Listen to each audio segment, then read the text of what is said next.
Real One, l'émission qui vous correspond.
Allez, salam alaikum à toutes et à tous, il est 14h passé de 24 minutes. Merci beaucoup Aminata Soirée ci li nga xam ne moo di avis communiqué yi ñu ngi koy jaajëfal bu baax a baax.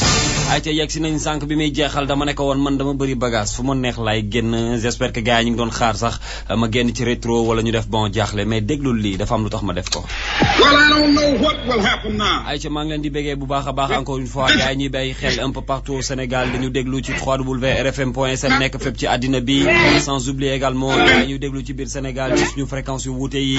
merci beaucoup à nos amis de Facebook real1always@hotmail.fr ñu leen di béggee bu baax a baax yéen a ngi ci biir écoute ça après ñu dellu si waat fu ñu neex ak fi ñuy génn dañu bëri bagage ñuy neex rek ay ca léegi ma dellu si waat juste après lii. lépp lu bon gaay nañ ko teg na leen amul son amul baay na ñëpp voté téye suñu carte électeur sandi coow li fële. But I had a dream. Senegal, West Africa. I had a dream. I had a dream. Amul bari, amul feral. And I made history. I had a dream. Duñu xeex, duñu sandi I had a dream. Sandi leen carte électeur. I had a dream. Senegal jëm kanam. Now the dream is real to me.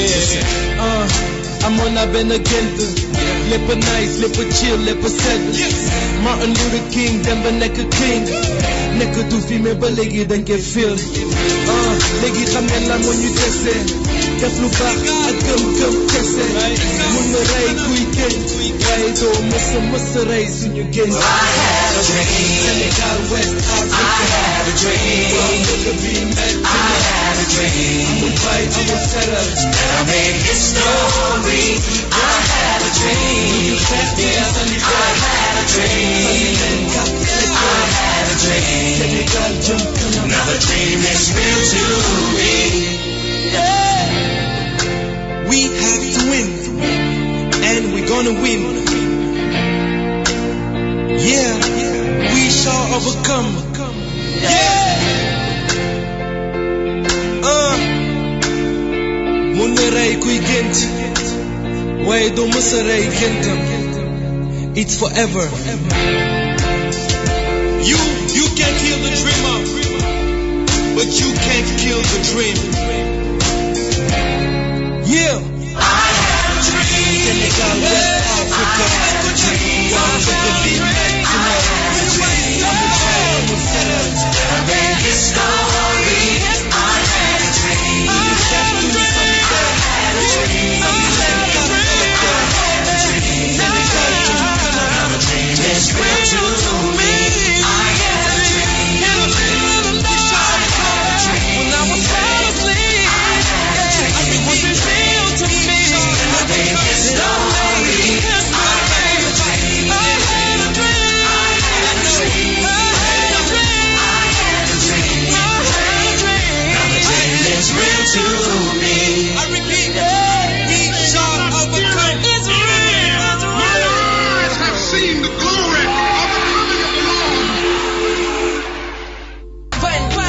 ngi laaj Kalz lu mu bëgg a def nii di nga comprendre inchallah. On est là pour vous accompagner, pour vous donner également lépp luy exclusivité ci interview ci sound ci actualité hip hop Galsen moo tax ma def nii bett leen xaaruma ba leen ñi ngay dégg nii ñooy waa Seven Shot bokk ci la nouvelle génération bi nga xamante ne ñi ngi wane seen bopp depuis boobu ak léegi ci lu ñu mënee ñu leen ciy bégge bu baax a baax. am na leneen loo xam ne bëggoon naa ko séddoo ak yéen su ma defee tuuti nii rek di nga ci dégg dara nañ déglu lii ñu xool nañ déglu lii ñu ñëwaat. Yeah. Nouveauté sur RFM. Qui m'ont magnifique, body swag, indie band style ak flow bu maléfique, magnétique, Sénélec, zzz zzz, électrique, H double N, yeah. En équipe, enemies, xam nga ñu seen jot. Mon ami, à mon avis, je suis le meilleur, bitch, et tu m'envies. Sama flow dafa kawe nit, tsunami, damay ñëw raser lépp, demat, ainsi va la vie. Nekkuma Miami, waaye dama bëri bis, temps yi maa ngi door en solo, mais dama bëri chicks. Duma commerçant, mais dama bëri bénéfice. Boy bu ndaw bëri xaalis, te bëri fils. Def naa benn concert guichet fermé, te ñëpp a gis. Alors messieurs, voulez-vous la fermer? C'est Jacques Adé. Li may wax xajul ci clé, jëlal sa dur disque. Na disque dur, maa ko tey. Bul di damay rap ba nga bég, rap ba nga bég. Damay rap ba nga bég, catastrophe naturelle. Damay rap ba nga bég, rap ba nga bég. li ngay dégg ni mooy catastrophe naturelle signé Super Zen bu HANN. pourquoi léegi ñu koy dégg en solo ñenn ñaa ngi ma koy laaj ci suuf dinañ ci xam dara léegi parce que moo jàkkaarloog man salaamaaleykum naka mu. Yes, what's up, Kalz? lu bees man. Nice man. naka waar yi. maa ngi fi rek. naka liggéey bi lépp cool maa ngi si kawam. alors je ne suis pas seul avec toi. maa ngi également ak beneen daanaan manager naka mu. yeah Kalz maa ngi nii man. alors lu bees. cool. naka liggéey bi. jàpp taw ba dégg naa temps yi bàyyiwu leen dara mayewu leen dara. gars yi dégg naa même maa ngi koy xool gis seen bët yi nii quoi. dafa mel ni vous avez pas assez dormi dafa mel ni gars yi talatuñ. waxate ko de dégg naa ay diikee ne doo pas ngeen temps yi. nu ñuy def rab de ko laaj. ma bàyyi leen rapidement ngeen nuyu auditeurs yi nga xam ne ñu ngi ñuy déglu ci surprise bi nga xam ne defal naa leen ko tey rien que pour waxtaan ak yéen un peu. on sait que HANN foofu laay tàmbalee parce que l'histoire foofu la jógee. c'est un groupe boo xam ne dafa ñëw nekk révélation ci at bi mu yegsee. gars yi werenteetuñ seen talent parce que macha allah wane ngeen seen bopp. et puis également vous avez marqué andi beneen différence. ci hip hop Galsen bi avec beaucoup de modestie également man j'ai eu l'occasion à vous regarder ci ay scènes yu bëri ngeen andi lu bees imposer également seen style ak seen bopp. je sais pas lan mooy secret bi parce que bëgg naa ci waxtaan ak yéen first time maa ngi doog a jàkkaarloo ak yéen. loolu yëpp dinañ ci wax foofu laa bëgg a tàmbalee sax d'ailleurs. ginnaaw boo nuyoo auditeurs yi xam naa dinaa la may un peu 30 secondes nga nuyu leen mais boo leen nuyoo ba pare. bëgg naa xam HANN. pourquoi mu ñëw am différence ak yeneen groupe yi fi nekkoon. ñëw imposer boppam occuper une certaine place ci hip hop Galsen bi. Ok, déjà je dis bonjour à tout le monde, Sénégal, ba States, ba France, ba Suisse, Canada, everywhere. Man la Super Zen bu HANN, you already know what it is. Et je vous demande de passer une bonne journée et de préparer le 26 mai, samedi, Inch'Allah, la sortie de ma mixtape à midi pile. Je vous donne tous rendez-vous sur ma page Facebook, Super Zen. Et le soir, bien sûr, je vous offre un concert gratuit. It's all for you.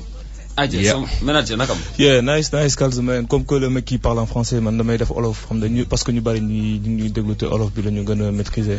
Mais man dégguma olof hein. Non mais man je suis désolé bàyyi ngay def c'est que am na ay cabaxal yu ndaw yoo xam bàyyi yow tamit ayca manager ma bàyyi la nga nuyu gars yi. waaw xanaa di nuyu ñëpp ku nekk sa toog sa sant fi nga toog gars yi nekk di jàpp caayin ci boppu koñ bi ñu nekk si taxi karapiti kër yi fàttewuñu kenn xam nga HANN tey mi ngi fii jàkkaarloo Kalz pour ñu waxtaan ngeen xam dara si ñun. Alors c'est quoi le secret de HANN et peut-être particulièrement à Mr Super Zen par rapport ak seen ñëw maanaam bi ngeen di ñëw vous avez amené benn touche bu spéciale ñëw imposer seen bopp gagner une certaine place ci hip hop Galsen bi c'était quoi exactement seen stratégie bi ngeen di yegsi. En fait je crois que c'est la recherche on a fait beaucoup de recherches xool déjà gars yi lu ñu def ba pare fii jéem a def lu différent ak ñoom lu ñu def tu vois.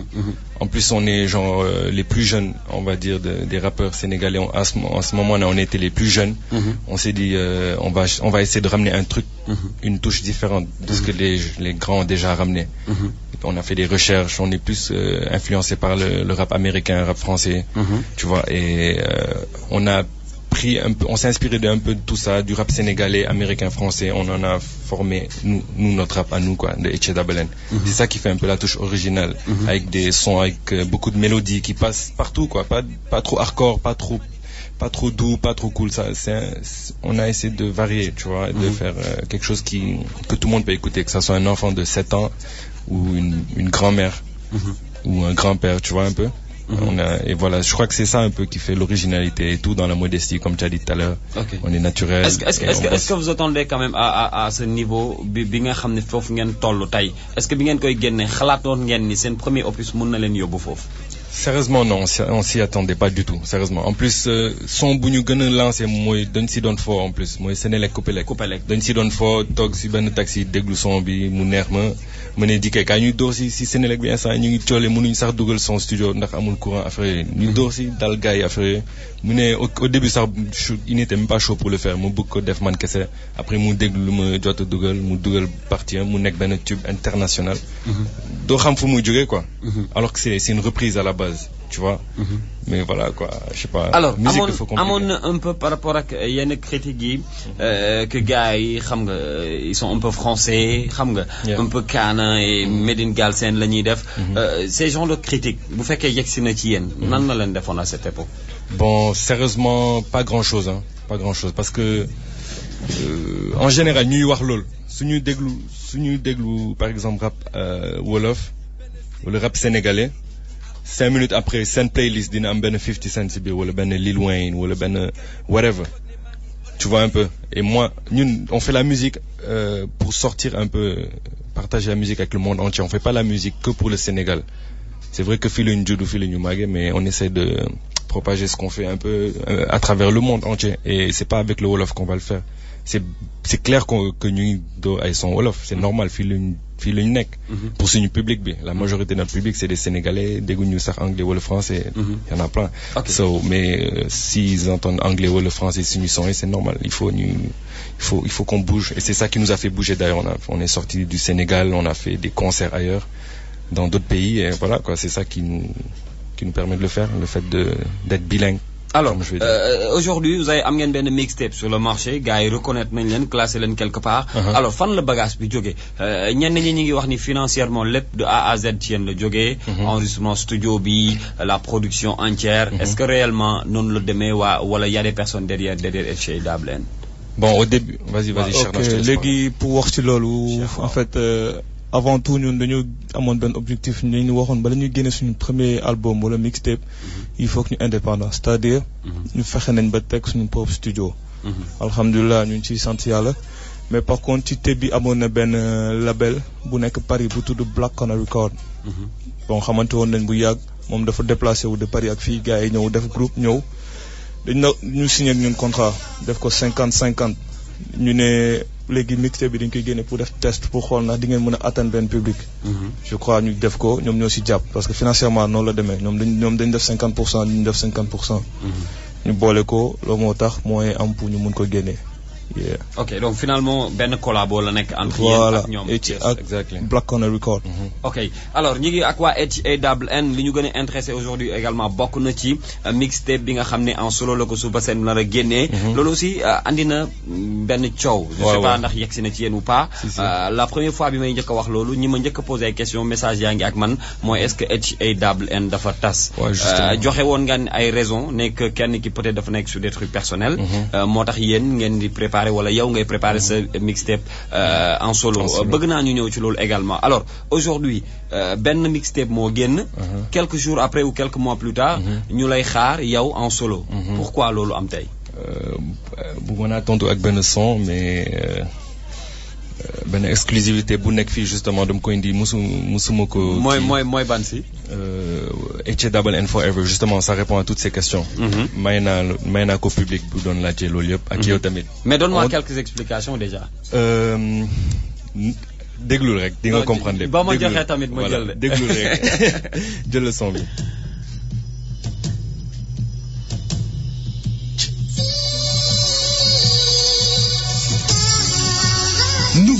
Nouveauté sur Europe 1.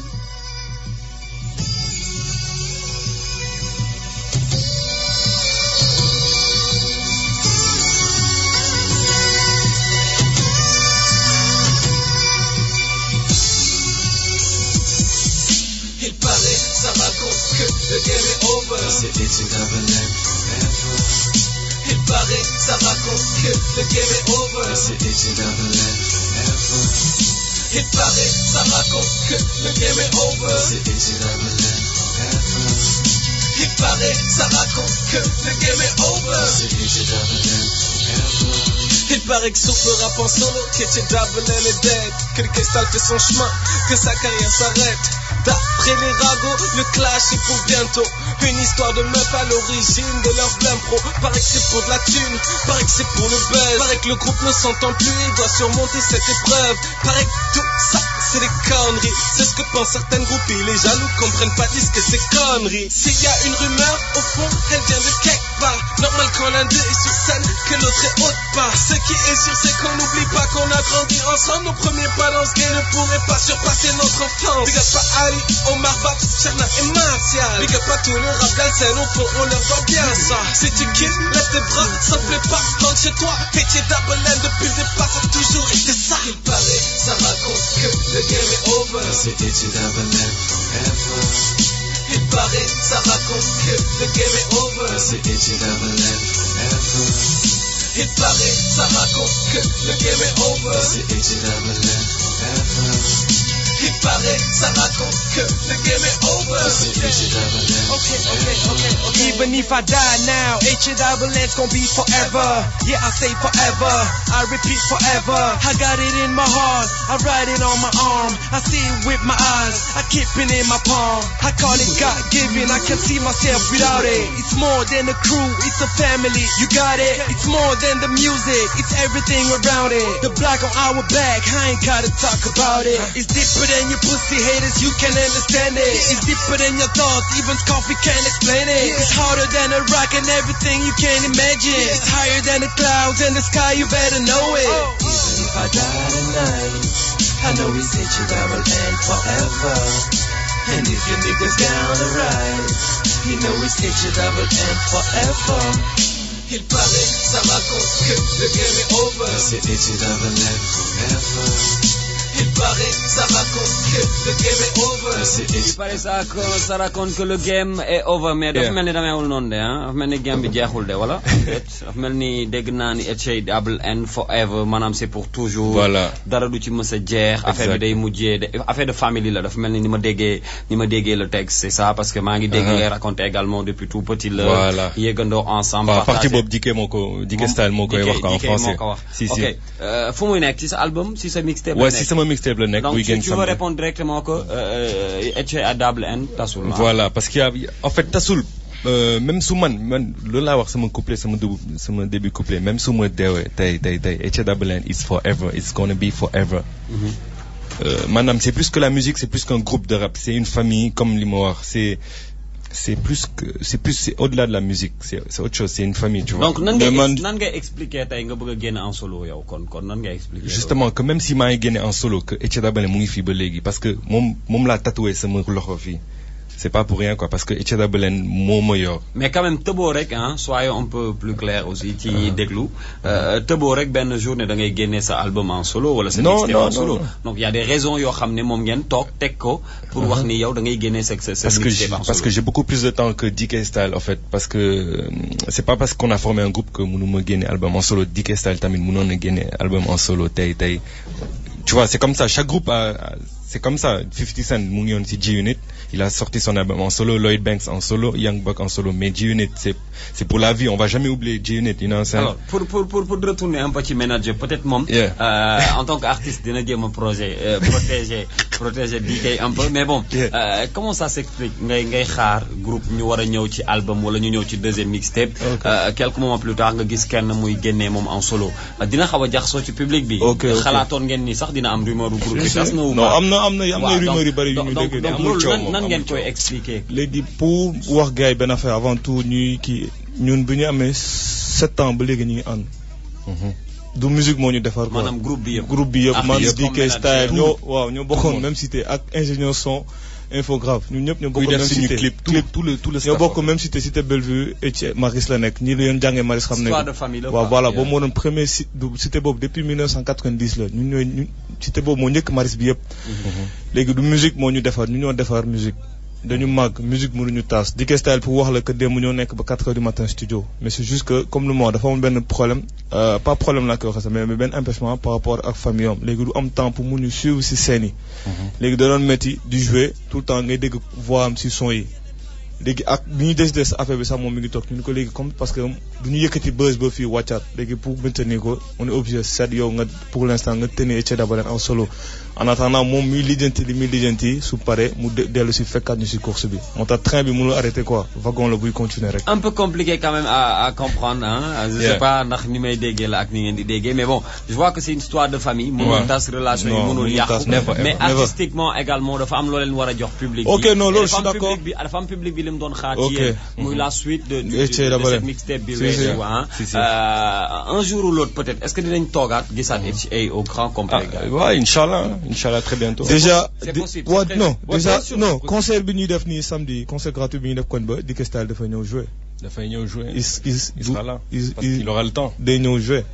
ok day ñëw jouer. ok cool am na loo leen ma fi jox de ñu ñam ci tuuti ñu xool. waaw léegi non son bi moom damay wax benn affaire gars yi. que son bi ñun jot nañ ko yëgee ay gars yu nekk States parce que benn gars mu nekk States moo def beat bi yónnee ñu ko. ñu def ko fit ak Books. li ma mën a wax gars yi daal son bi dafa international. gis naa ne temps yi tamit yéen a ngi xuus ci. gars yi bu baax a baax si collabo yi ngeen jot a def ak waa 2H Music. gis naa yi ngeen jot a def ak waa. missionnaire gis naa yi ngeen def ak yeneen gars yi.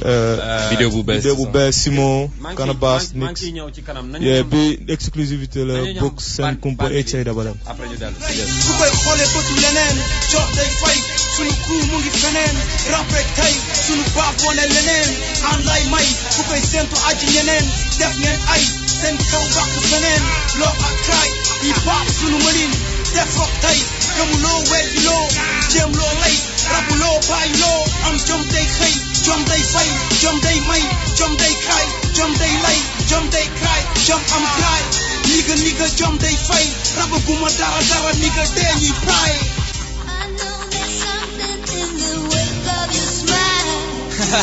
Yeah, nigga. You know what? Hey, Books, you killed that shit, man.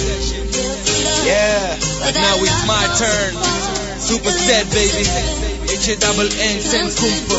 Books, motherfucker, what you think about that, nigga? Sometimes you just feel like Tom Moore and the end lines. Cup like hardcore, hamul kunyu mind. Nyo wala kamkor, midi super night. Tax the dawn on, kunyu rubber line. You really do young god, people when you find Dakar but New York. Kunyu bugger time, you tell the bayan door. Bully gawa shine, the full's a hardcore. Belle line, you dara your bike code. How much of the time, boy, the 4 to young door. Tuba number 9, 6 and 2, 4. How much of the wine, to bar to clown door. Bigger 99, guns out and hardcore. Bigger some make money, new Dakar. Bigger some my brothers, some my sister, new Dakar. Bigger enemies, I'm the Jamie, you Dakar. Real One, l'émission qui vous correspond. Man, oh my God. Come on, when I def lise all of you ko gum, nigga. I'm telling you, man. But anyway, hey yo, Books. Yo, I tell man. Let's kill that shit, man. Listen to ya. You know it, bad boy, sit down, be bad boy, sit down, be bad boy, sit down, be bad boy, stay far, all ak pound, be overdose ak ground, be over the ground, be. You know it, kunyu jam nga tali, kunyu jam nga khali, kunyu jam nga sali, ñun kunyu ñam xam jam nga ñali, jam nga lali, jam nga gali, ñu def rap leneen, def jap feneen, beat bass feneen, flip flop yeneen, rap ni Eminem, best phénomène, technique basu rem, show be jigga man, Rockefeller man, back a full of man, Jack a pull man, like a to man, Ben and numero, black and yellow, never hello, game the solo, game the blow. Real One, l'émission qui vous correspond. xalaatoon naa ni nii lay mel parce que ñaari ndaanaan bu ñu dajee ci sound foog mu metti mais xaw ma woon également que ni mën nga lii ci wolof bi xaw ma comment dire xaw ma da nga ko tànn xaw ma nu mu demee noonu xëcc. comment daf mel daf ko fordé. waa di taay mi ngi gisoo catastrophe naturelle bi 100% wolof la def sax. Books moom moo formé quoi Books moom moo formé. wala da nga ci bind Cheikh. non Books moom ci formé. non mook Books ñoo bind nag. macha allah alors beneen collabo mi ngi nii yow ak kenn koo xam ne déjà on le présente plus ci hip hop Galsen bi. révélation la ci atum 2011 2012 mi ngi wane boppam bu baax a baax et il est très attendu Books. alors ok. j'aimerais savoir tey nan la demee yow ak moom ba ngeen bokk sound bi tey. yow ak Books. en fait Books. comment ça s'est passé. Books d'après li ma dégg moom sous le sentirule du def son ak yow. loolu ñëpp xam nañ ko si moom. déjà dañu daje plusieurs fois si ay concerts. xam na ne dafa gis qu'on est justement il a vu qu'on est naturel on se la pète pas on se prend pas la tête tu vois on est naturel on est cool avec tout le monde xam naa loolu la gis te il voit que on bosse il voit que on est en train de faire une carrière on n'est pas nekkuñu di faux quoi ñu ngi job xam naa loolu la gis et il n'a pas hésité on lui a proposé de faire un featuring il n'a pas hésité direct il a dit il y a pas de souci. ça s'est passé naturellement. alors kan moo des def track bi. Excuse-moi. Kan moo def enregistrement ak fan ngeen. Nous on l'a fait à notre studio à HAWN Records. On a tout fait à notre studio. Sound bi daf ma xaw a gaañ dama bëgg ñu dégluwaat ko. Vas-y, y a pas de souci. Give me what you got. amul ghetto résidence talent day fay. Okay. suñu ñàkk di sim. kuy fanaanoo lay. sama music ma dream. I see your book. sama mind la tay.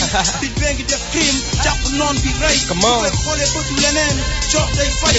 suñu crew mu ngi feneen. rappé tay. suñu baat wane leneen. ànday may. and Maris I see you baby. Come on. seen kaw bàq feneen. loo ak kaay. yi baax suñu mënin. def rock tay. gëmuloo weddiloo. jéem loo lay. rabuloo bàyyiloo. talent day fay baby. jom day fay. jom day may.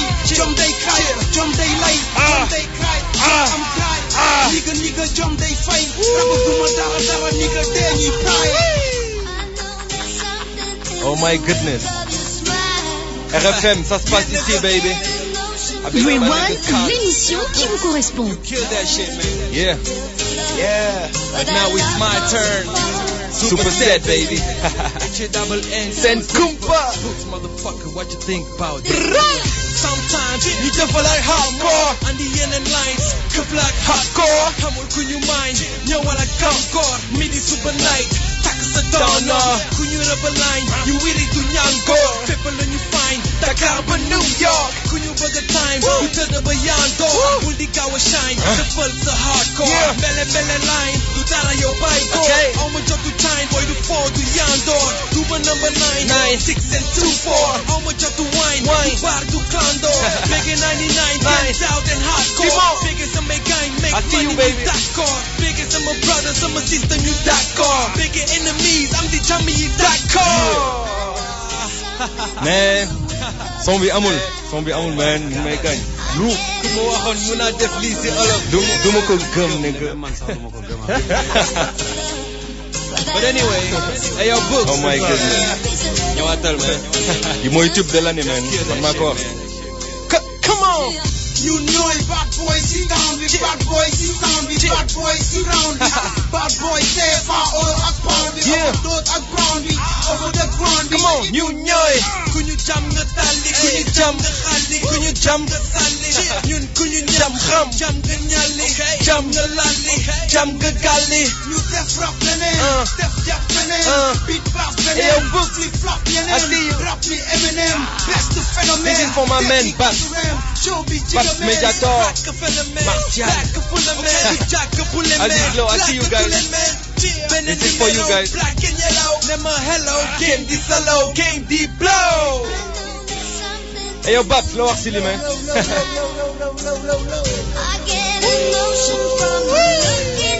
Hip Hop Galsen yep. Bëgg naa leen man. This is for you guys.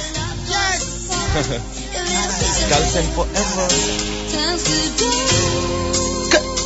Come on.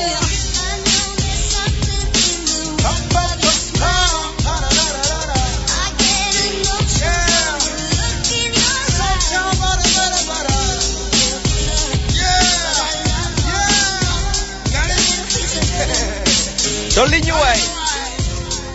Bu doy rek ñu dolli.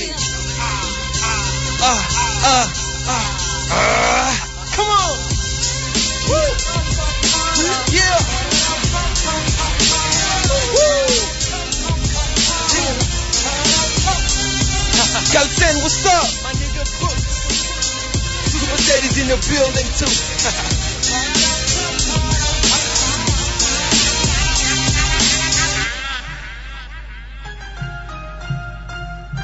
Nice song, nice song. Yeah. Damn, ba son bi macha allah kan li la dama woon. ko déglu am fu ma yóbbu fu doy waar nee leen kii allo wax leen ko allo rek. Allo. waaw sama gars yi. Yeah, what's up? Books. Essa yema wen. Hi, Simon. Hey Simon, what's up, man? Ba. Gars yi naka mu. Nice, man. Ça se passe. Ça va super, man. jaajëf jaajëf. Yes, sir. Ba may tegal bagage yi. Surprise gars yi yi neex na de. Ça me fait plaisir de parler de Echey parce que voilà, c'est des gars que j'apprécie bien. Merci, ouais. Yeah. Donc franchement, respect de Fomos Daw. Si. Et on voit qu'ils évoluent pas mal, quoi. Donc franchement, machallah, quoi. Quand dama arrêté woon wax rajo sax mais bon.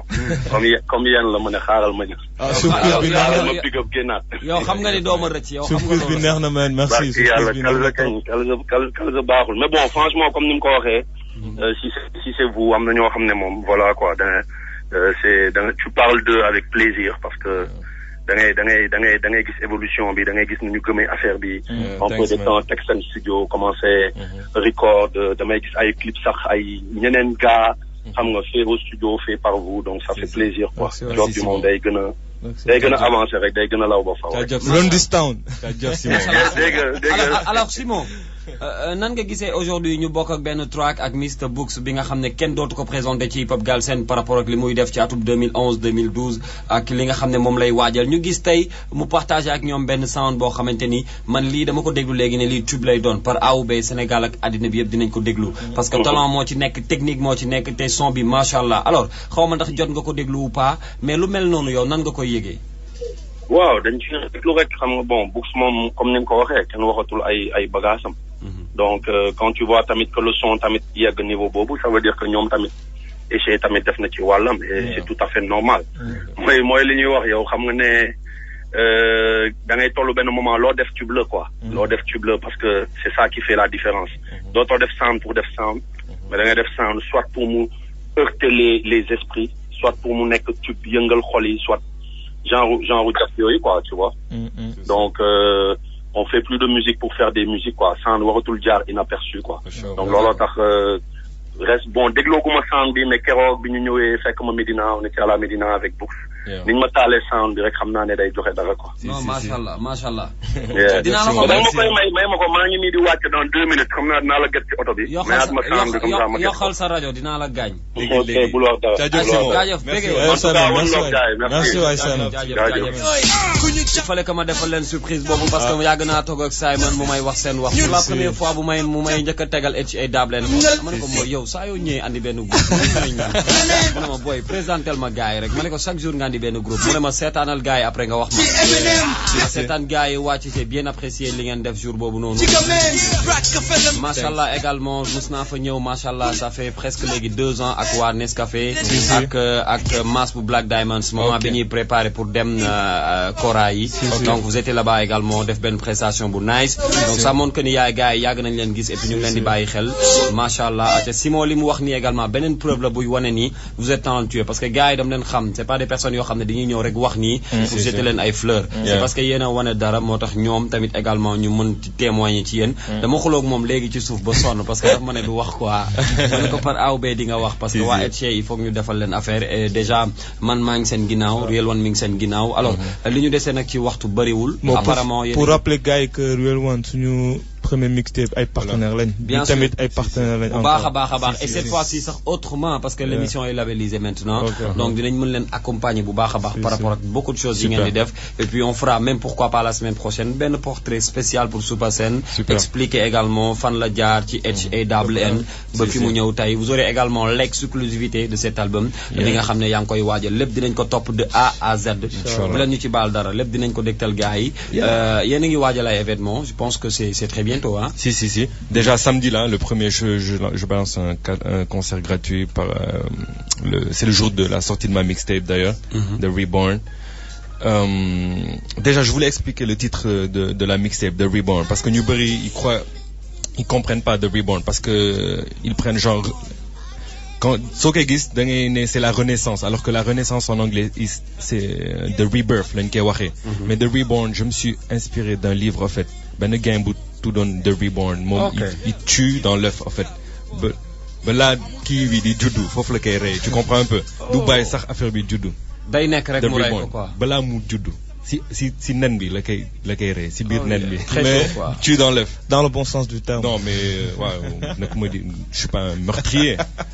dinañ ko toj ci wolof. dinañ ko toj ci wolof après andil ko gars yi. exactement parce que xam naa ne foofu lay gën a clair. exactement en tout cas merci beaucoup maa ngi leen di bëggee bu baax a baax. waaw xanaa di jox gars yëpp rendez-vous le 26. 20h en face juste restaurant Les Marguises concert gratuit HANN. yes joxaale contact HANN parce que ñu ñuy laajte bari na 77 440 82 92 77. 440 82 92. mooy numéro Super Sen mun ngeen woote hein. Inchallah non dinañ dellu si waat mardi prochain dans Info News Cheikh pour expliquer également concert bi comment ça va se passer. mardi inchallah dinaa ko delloo si waat pour les auditeurs gars yi gën a xam exactement comment ça va se passer.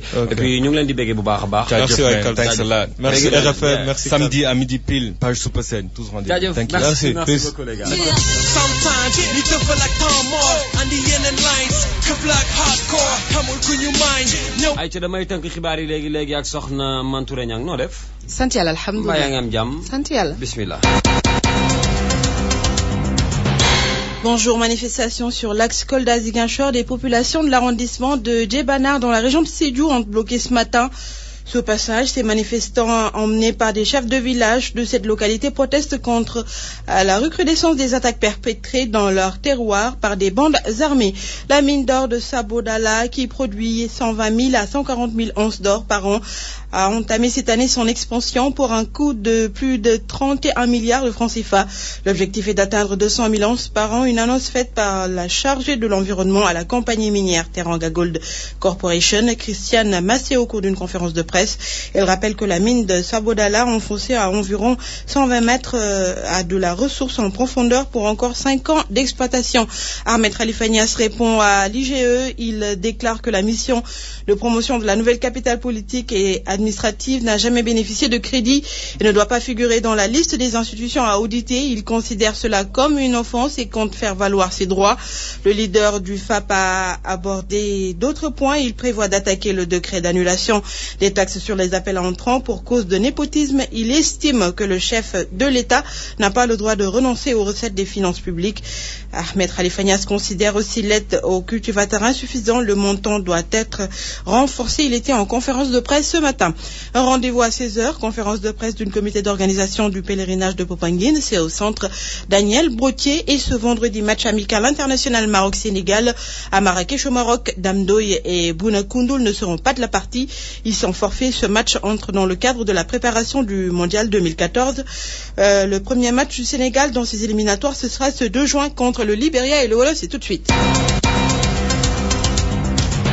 jërë ngeen jëf ci déglu bi xibaar yi ci tënk ñu dooree ko rek ci yoonu Kolda Ziguinchor askan wa dëkk ca Djebana ñoo génn doxub ñaxtu ba bloqué yoon wa sax ñoom nag la ñu mer mooy samba boy yi nga xam ne dañ leen di attaqué saa su ne nangu seen ak yëf ñoom loolu la ñuy ñaawlu ba tax na bëgg nañ nguur gi dimbali leen xibaar ki ko joxe di APS. mine d'or ca Sabodala bi nga xam ne ci pepp or doonoon na génne lu ëpp 120 000 ba jàpp 140 000 ñoom nee nañu ren gi dinañu ko yokk te itam dinañ ci dugal lu toll lu ëpp fanweeri milliards ak benn ci sunu koppar ndax ñoom kat gis nañ ne xóotaay ak yaatuwaayu mine boobu le tax na ba dinañ ko mën a exploiter fii léegi juróomi at. Ahmed Khalifa Niasse mi ngi tontu IGE moom xamal na ne mission bi nga xam ne dañ ko joxoon mu di promotion de la nouvelle capitale politique administrative loolu musuñu ko jox xaalis musuñu ko jox dërëm waruñu ko dugal boog ci liste bi te fi mu ne nii dafa mel ni dañu ko tooñ te moom dina fësal ay droit am ba mu fës kii di leaderu FAP di wéyandi ba tey di wax rek ne décret bi nga xam ne président de la République Macky Sall daf ko signé ci annuler taxe appel entrant yi nee na loolu waru ko def tey waru ko def ëllëg ndax kat état bi dafa soxla ay recettes. Ahmed Khalifa Niasse di wax ba tey ne ndimbal bi nga xam ne jox nañ ko béykat yi doyul ci gis-gisam. am na benn daje buy am tey ak taskatu xibaar yi 4 waxtu la ngir si comité d'organisation pèlerinage bi fële la ca centre Daniel Brottier. aljuma ji match amical international Maroc Sénégal ca Marrakech foofule ca Maroc Dame Ndoye nag ak Bouna Koundoul dañu ci bokk ñoom danoo forfait match bi nag ngir préparer wu rek ngir tàggat seen yaram ngir mondial 2014 bi match bu njëkk éliminatoire mondial 2014 bi ñaari fan ci weeru juin ñu nag Libéria la yeneen xibaar bu 4 waxtu jotee bu soobee yàlla asalaamaaleykum. Publicité sur RFM. Saviez-vous que les téléphones portables ont aussi un chef? Mais si, c'est la nouvelle gamme Samsung Chief. Essayez pour voir, vous ne serez pas déçus.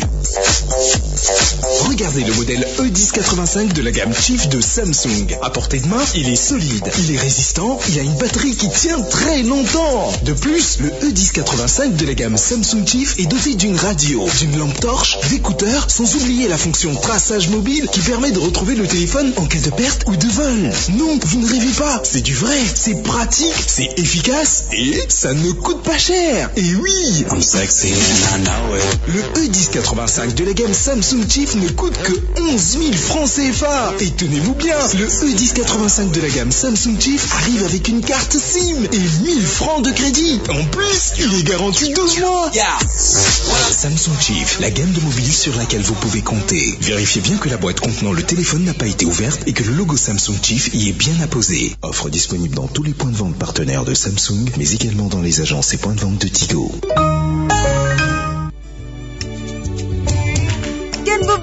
Gen bu bees waaw lu xew GMD dellu si na ngir noppal leen bi yoon Suki la leen indil Suki waaw Suki suukar bu leen Grand Moulin de Dakar indil la Suki ñu ngi ko liggéeyee ci anam yu mucc ayib weex na set na sell na sakkan na te it njëg li yomb na Suki mën ngeen ko am fépp fu ngeen dem ci boutique Sénégal yi Suki sama suukar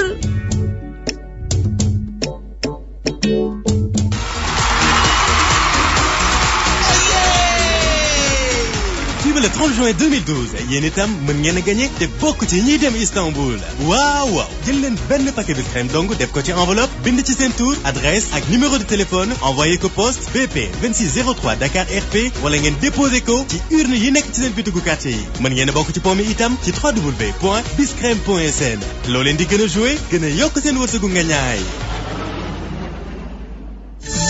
17, 18, 19, 20. waa chéri loo may wane ginnaaw di continue xanaa da nga tegg 20 000 francs ci seen tontine ba pare di ma ko nëbb. déedéet chéri ay sachet saabu pëndëx Soclean laa doon compter. saabu pëndëx Soclean looy compter ay sachet saabu pëndëx Soclean yu amul dara. dama bëgg nga dawal chéri Kiki comme Balla Gaye 2 ak G Coco Soclean bu mag bi. nga ne ma lii moo gën a neex tontine jëfandikoo saabu pëndëx buy setal lépp ci kër gi tey xeeñ lu neex ba pare gagné oto bu rafet. waaw fii ba le 31 juillet 2012 ak Soclean gagné leen benn chéri Kiki ay parure or ak ay enveloppe yu 50 000 ak 100 000 francs CFA def leen fukki sachet Soclean yu 30 grammes wala ñaar fukki sachet yu 15 grammes ci enveloppe yóbbu leen ko ci Easy Boutique yi ci Prido yi ak ci grossiste agréé yi wala ngeen yónnee ko ci boîte postale 32 156 Dakar ak Soclean léppay set di xeeñ lu neex. Êtes-vous partante aujourd'hui? Pas pour s'asseoir, pas pour se lever, pas pour marcher, pas pour danser, partante pour rien aujourd'hui, mais avec Always on est partant. Versé, coupé, ça c'est celui du fil et ne bouge plus jusqu'à 8 heures. Pas de tâche, pas de doute. Avec Always je suis partant, on est partant pour étudier, pour danser, partant pour tout. Toujours heureuse avec Always. maa ngi tudd Babacar Gassama maa ngi dëkk Touba. yow ñaata nga gagné tey. donc 25 000 la. ci xobet waaw donc ñun dinañ continuer di jouer chaque jour rek ñu fexe ba am benn 1000 francs dugal ko ci seen baxam. waaw wax nañ ma ne mooy jouer ba day dem ba le 20 juin yaakaar naa. maa ngi tudd Henriette Ndione Ngeko bi ngeen ma wooyee dama kontaan ma ne waa man nan laa def ko war a gagné après ñu ne da nga doon jouer ma ne waan maa ngi doon jouer kay ma kontaan trop nag am si mbégte di xaar nag ñu woo ma ñi may déglu te gagné guñu ma di leen wax ñëpp nañu dugg si jeu bi parce que affaire bi am na firnde baa ngi nii tey ñëpp kontaan nañ. Tigo, exprimez-vous. Du 23 au 26 mai 2012, le programme de la Semaine nationale de la prévention routière se déroulera comme suit. Mercredi 23 mai, journée de la prévention routière à l'École nationale de police sous la présidence de M. Mbaye Ndiaye, ministre de l'Intérieur, à 16h.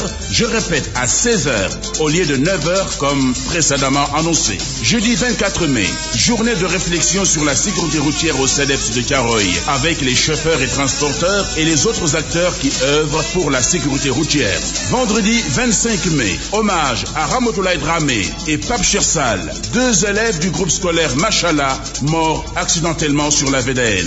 Samedi 26 mai, sensibilisation des piétons sur le tronçon aéroport Pape d'Oie et Pape d'Oie Keur Mbaye Fall. Dimanche 27 mai, sensibilisation sur les routes de Popenguine pour un pèlerinage en toute sécurité. Yéen dawalkatu oto yi ñu ngi leen di ñaan ngeen tey te ngeen ànd ak dal ci tali bi ngir mën a mucc ci accident yi. Les sponsors et partenaires dans cette campagne sont la Fédération sénégalaise des sociétés d'assurance, Total Sénégal, la Banque islamique du Sénégal, la Société générale de surveillance SGS, la Direction des assurances, le CETUD, Bolloré Africa Logistique Sénégal, Salama Assurance, la Direction des transports terrestres. ñun ñooy ñaari babo yi ne ci town bi ñun ñooy ñi lay disturb ci sunu sound bi ñun ñooy yeesal sa maan ci last round bi ñun ñooy RFM ñun ñooy Real One ñun ñooy ñaari babo yi ne ci town bi ñun ñooy ñi lay disturb ci sunu sound bi ñun ñooy yeesal sa maan ci last round bi ñun ñooy RFM ñun ñooy Real One hey check 1 2 1 2 man la Buurba Jolof teewal seen kumpa yeah maa ngi fii di déglu Real One hey yo what's up Mr. Cult bad boy Hey yo, li real la du false, yaa ngi nii di get calce, ay rhyme la lay jox sa bopp bi di wëlbatiku ne kuy fecc valse, get the real one, always number 1, yaa ngi get calce ak Fatim O, Mr. Knockers the Rockers, pop pabu.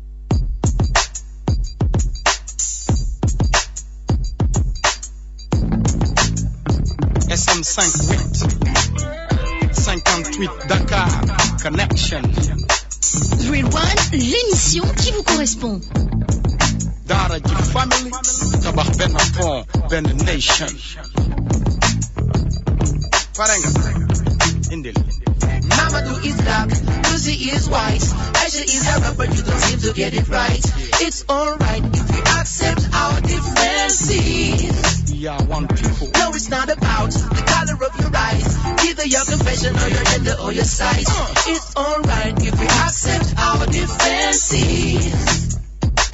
Mamadou is black, Lucy is white, Aisha is Arab, but you don't seem to get it right. It's alright if we accept our differences. One people. No, it's not about the color of your eyes, either your confession or your gender or your size. It's alright if we accept our differences. Cause unity in diversity. One people. Is the only way out with we. One love. No matter your nationality, we all are one big family. You heard? Ana fan nga gisee wute couleuru deret xet bi moo gën déedéet moo gën a deret mën nga lu bëri du tere raciste ab la ci pet nit ki gën a tooya di ndax moromam lay xeeb xamentuma buur jaam dak dog buum ya fi ngay xoole maa ngi gis ku mën sa morom duuma black blanc beurre li ñu boole dafa bëri li ñu wute dafa néew suñu mbokk jarul wëri Now break it so we can get to know each other better. We know these barriers just telling us of what we're fed up. Let's get together, it's our one and only chance. Hey, unveil the misery and make the glad feeling better. Get out from the top and knock a collar is not the matter. Come make acquaintance with humanity. We are one people. Mamadou is black, Lucy is white, Aisha is Arab, but you don't seem to get it right. It's alright if we accept our differences. We are one people. No, it's not about the color of your eyes, either your confession or your gender or your size. It's alright if we accept our differences. Mamadou is black, Lucy is white, Aisha is Arab, but you don't seem to get it right. It's alright if we accept our differences. No, it's not about the color of your eyes, either your confession or your gender or your size. It's alright if we accept our differences. weex moo gën a suufe ñun taxut a gaawe ku ne mën na jaayu yéeg wàcc noonu la gaawe am na différence kiriku wala doora xanaa benn moora rëbbi doora leçon yi ne Zabour Injil ñu ngi doora gën a foganaa yu mosal ak US boola tijaan wala murit chiite wala sunnite ñëpp bokk diine mën nga ñu woowee jullit. Cause unity in diversity, unity is the only way out. It's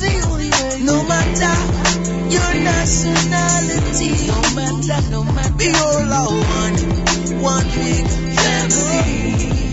Oh, Mamadou is black, Lucy is white, Aisha is Arab, but you don't seem to get it right. It's alright if we accept our differences. No, it's not about the color of your eyes, either your confession or your gender or your size. It's alright if we accept our differences. Yes, Carnegie family. Dakar Goldman Michel. Indian and Fem. Father Frederick Noble D. Sex slavery in the shed. Yes. Unity in diversity. Or maybe white, or maybe Arab. But it's alright if we accept our differences. Family band.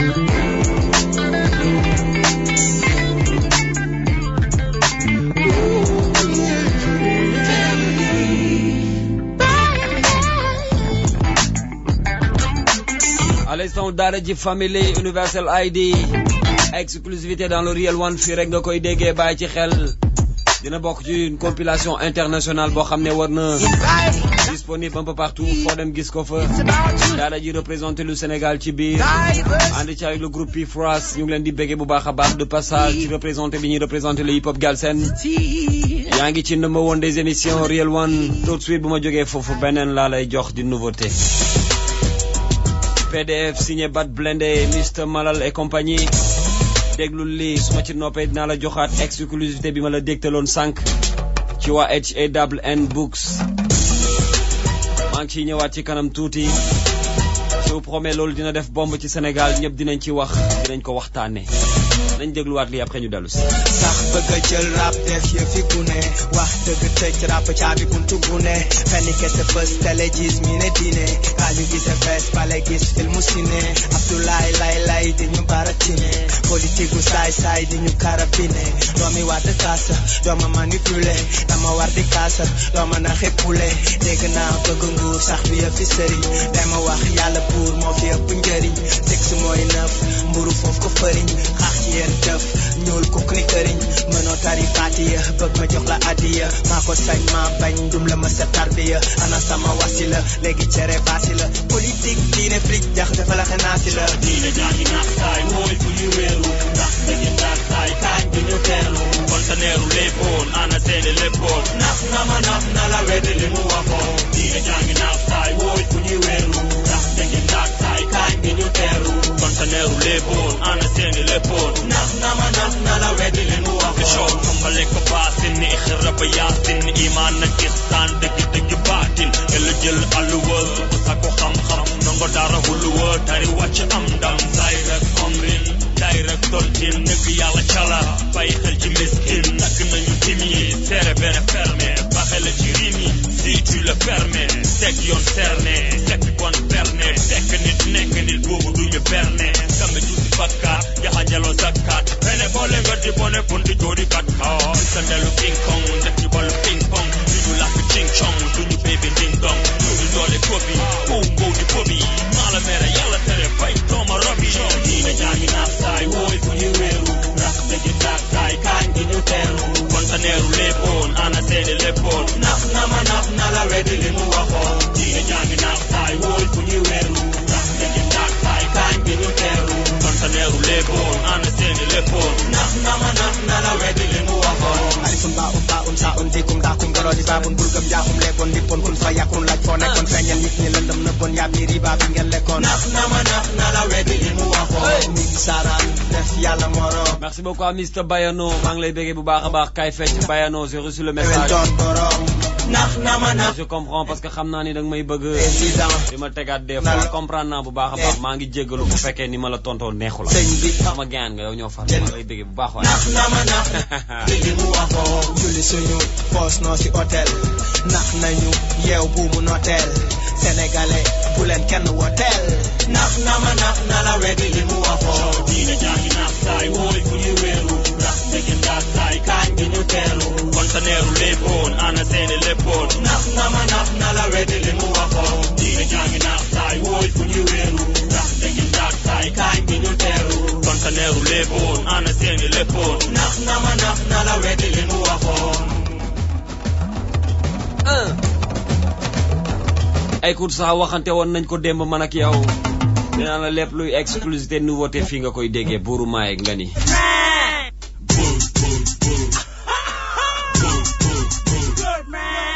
Grade 1, l'émission qui vous correspond.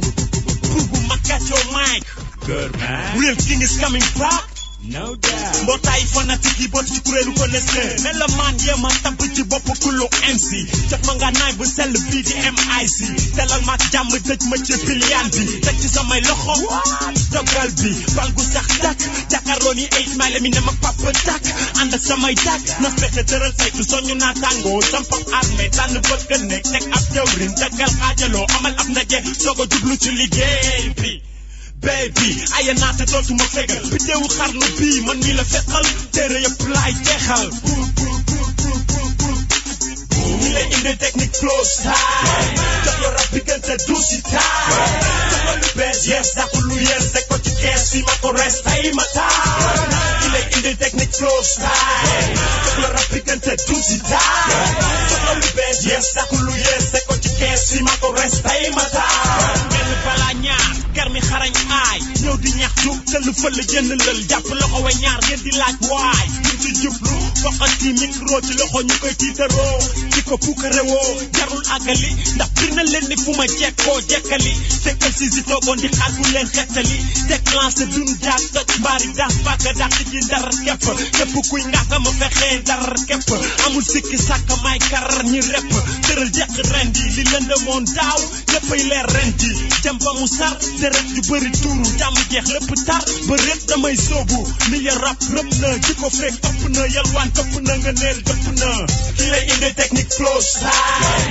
jox la rap diggante duusi taay jox la lu bees yees dàqu lu yees teg ko ci kees fi ma ko res tay ma taay ki lay indi technique flow style jox la rap diggante duusi taay jox la lu bees yees dàqu lu yees teg ko ci kees fi ma ko res tay ma taay rap bul ma jaay prêt clap clap fokk nga xam fi ñu koy teg ok ma wan leen ni mu mokke bagage yi ma stocké fekk yi laa ñëw di sokke ok man bu gàtt ma bloqué ok dama xale ma stoppé ok mbooloo laa leen di toppé ok ràññee leen MC ak technique am takk ndigam ñafe kam baak ak ngam ràññee leen kii teewal mooy kan si ñoom gën si ñoom xare si pour te du gan si fais attention à lui parce que nee na mooy buuru maay góor mag lañ koy waxee from def wa ref foog ma teg sax si rap bi comme charia alors balaa may jeex ak yow dama lay jox exclusivité bi ñuy tëjee tey dañu wax lyrics ci feebar maladie jóge ci Mister Amdi Moustapha Baye Fall dippee ko sama yaay on se rappelle de Amdi Moustapha Baye Fall bi nag li ko andi mooy loolu la bëgg a wane léegi en solo bu fàttali gars yi xamoon rek kooku mooy Tafa bu Dab Ren moo ci ànd ak Mister Laxaat bu Express di def benn affaire bu doy waar moom laa la bëgg a dégtal léegi balaa ma fay jóge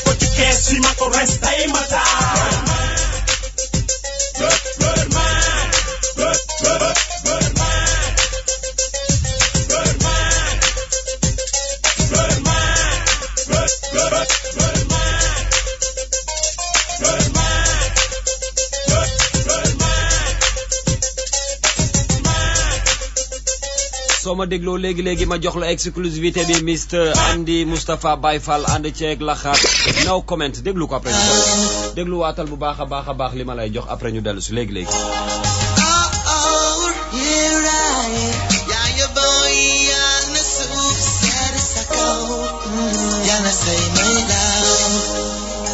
sama yaay jee mama sama yaay jee yaay boy dem naa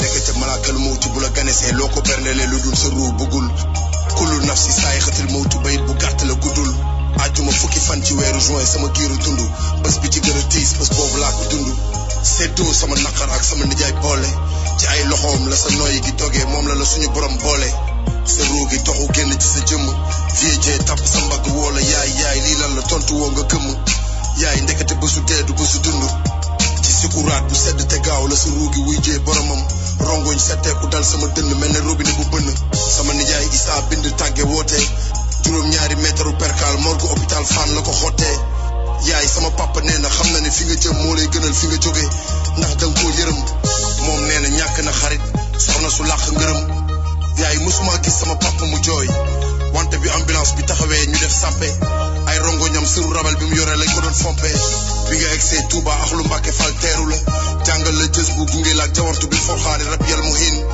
passeportu jannatul firdawsi yaay firdawsi yaay boy sama yene mooy taal bi nga xamoon lii du baay yaay boy li ma gënaloon mooy te nga fekki lii nga fekki yaay boy mel ni sa kanam gu rafet gi laay gis samay xalaat kàddu yi ma daa diis tey dem ba lekk ak naan sax damay tiis sama yaaya boy man yow rek laay miis loolu may tey sax sumay sangeen di jooy maa ngi ñaan yaa na suuf seere sa kaw naan yàllaay dogal waaye li ma gën a loor yaay nga fekk lii sa ngërëm laay maa jaar yaay niñ ko bëgge woon noonu lañu ko defee saraxu ñetteelu fan bi fa lañu ko yemale Cheikh Ahmadou Kara yebal borom daaru nóori ni mu teew doomu Serigne Fallou Serigne Abdou Karim borom makarimat axlaa moom tamit teew na waa géej waay daaru xan waa Liberté 5 ñoom ñëpp teew nañu ku amatul yaay namp maam ajaa ko ci dundal maa ngi lay wax benn mbir bàyyi ci xel ci atum 2012 bi dina wane boppam bu baax a baax Amdi Moustapha Baye Fall ko teene andi ay bagage yu baax a baax ay Mr Black G maa ngi lay bégee mais Black G wala boo comeback gaa ngi lay xaar bu baax a baax da nga des si bopp gaa yi ci Pop Galsen maa ngi lay bégee bu baax a baax du passage gaa yi ñi ngi jamono ji foofu ci diwaanu France di ñu déglu dégg naa ni tëmee da ngeen am benn mbir bu doy waar benn spectacle boo leen war a def dégg naa également léegi ngeen génn studio jàmbaar rek ca waar dégg naa ni liggéey rek ngeen di def ñu ngi leen di bégee de passage ndax fi ngeen nekk yéen a ngi représenté Sénégal bég nañ ci yéen fier nañ ci yéen Black G Amdi Moustapha Baye Fall maa ngi lay bégee te xam naa ni nañu gën a yaatal mbir yi mardi inchallah dinañ ko déglu par téléphone ci Info News mardi dinaa jokkoo ak moom mu jox ma bagage yëpp album bi yëpp dama leen koy dégtal en exclusivité je vous promets dinaa leen ko toppal cat ba cat pour ngeen xam fi mu jëm ndax sama gaay ay waarkat lañ gis nañu loxo également bi nga xam ne jox na ko te laxaat bu Express ñu ngi leen di béggee bu baax a baax rafet na lool rendez-vous inchallah dañuy dellu siwaat lundi dañuy dellu siwaat parce que mbir mi mat na sëkk dañuy dellu siwaat lundi ma leen di jox rendez-vous inchallah lundi dans Real One peace ak jàmm ak salaam tout à l'heure yoon wi dina ñëw ak Alaaji Assane Gueye bàyyi ci xel c'était Mr Kalz peace am out. Publicité sur RFM. Jusqu'au 30 juin.